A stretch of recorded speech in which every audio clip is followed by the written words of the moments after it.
ফুলশয্যার চমক, গোপাল ও রুকুর নতুন শুরু, পারুলের পরীক্ষায় শিরিনের ষড়যন্ত্র। আজকের পরিণীতা এপিসোডে একসাথে রোম্যান্স, রাগ পরীক্ষা আর ষড়যন্ত্র সবকিছুই ছিল।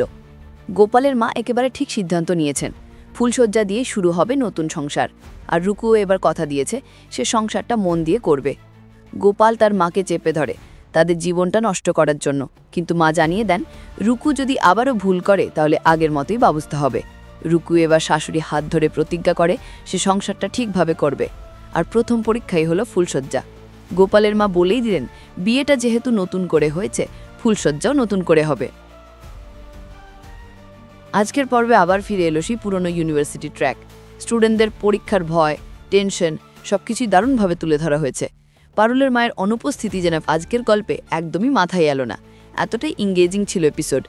রায়ানের মা আবার ফোন করে শিরিনকে বলল পারুলকে পরীক্ষা দিতে না দিতে, আর শিরিনও সেই পুরনো শিলে ধুই ধুই করে নাচতে নাচতে ষড়যন্ত্রে নেমে পড়ল। এখন থেকে ধরে নাও পারুল যেদিনই পরীক্ষা দিতে যাবে সেদিনই শিরির কিছু না কিছু করবে। গোপালের রুকুর ফুলশয্যা অবশেষে হচ্ছে। রুকু এবার সংসারটা মন দিয়ে করবে বলেই প্রতিজ্ঞা করেছে।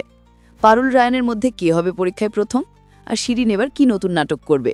তোমাদের মতামত জানাও কমেন্টে।